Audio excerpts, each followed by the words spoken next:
Yan, sa mga hindi pa po naka-follow sa amin pong Facebook page, meron po pala kaming Facebook page na pwede nyong i-follow o i-add friend, ang Vlogger Ritsan Dinglasan. Yan po.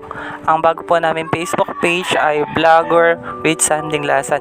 Pagkatapos po pala namin kumain, nakita po namin na may nakatayo na bata na nagtitinda siya ng basahan at saka sampagita. Ngayon, bilang charity vlogger tayo ng Batangas, siya ay in-interview namin at kahit papaano ay tinanong kung papaano siya nakakapagtinda, papaano nakukuha niya yung pampuhunan. Ang ginagawa po pala niya, kapag po siya nakakatubo sa kanyang sampagita at nakakatubo din po siya sa kanyang pagtitinda ng basahan, ang puhunan po niya itinatago na niya at ang tubo po ay binibili po niya ng pagkain ng kanyang mga kapatid at ng kanyang nanay. Nag-aaral din po siya. Tapos, doon din siya kumukuha ng pambaon niya sa pang-araw-araw niyang pagpasok sa paaralan.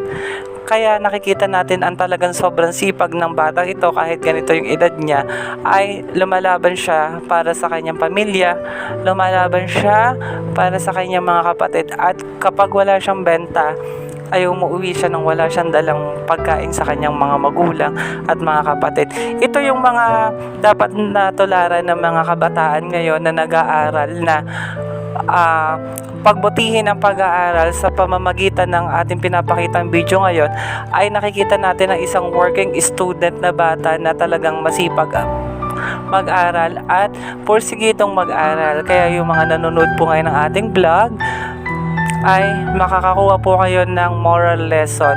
Makakakuha kayo ng lesson, na good moral lesson, at ito ay habang buhay natin na may isip na talagang kailangan nating mag-aral sa mga kabataan ngayon, na kapag naman tayo nakapagtapos ng pag-aaral ay mararamdaman din ng ating mga magulang na talagang ang pag-aaral ay napakahalaga, ang edukasyon ay napakahalaga sa atin. Kaya itong ating bidyong ito ay isang patunay na talagang kahit sa pagtitinda ng sampagita, sa pagtitinda ng basahan, ay nakikita sa bidyong ito na meron tayong nakakausap na mga kagaya nilang mga ordinaryong tao na kahit mahirap lang ay nakakaraos sila sa pang-araw-araw nilang kaunting kinikita sa pagtitinda ng basahan at sampagita. Yun lamang po, at sa ating pong bidyong na ito ay sana'y marami po tayong mga mag-aaral na nakakapulot ng lesson dito sa ating video, para maramdaman din po ng mga estudyante na pagbutihin nila ang pag-aaral, kasi ang tagumpay ng kabataan ngayon ay nasa ating mga kamay. Kaya sipag-tiyaga lang din po sa pag-aaral. Bilang isa tayong vlogger na nagbibigay tayo ng lesson at makakapulot tayo dito ng magandang aral dito sa bidyong ito. Maraming salamat, Vlogger Ritsan Dinglasan. I-follow nyo po ako. Marami pa po tayong videos. Yan, sa mga hindi pa po naka-follow sa amin pong Facebook page, meron po pala kaming Facebook page na pwede nyong i-follow o i-add friend, ang Vlogger Ritsan Dinglasan. Yan po. Ang bago po namin Facebook page ay Vlogger Ritsan Dinglasan.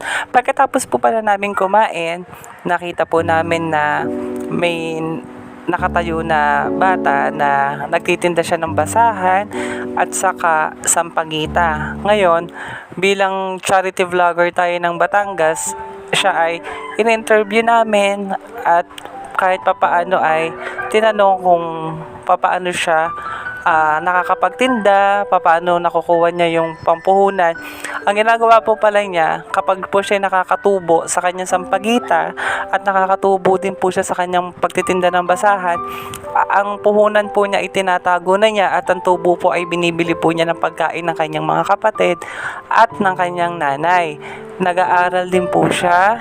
Tapos, doon din siya kumukuha ng pambaon niya sa pang-araw-araw niyang pagpasok sa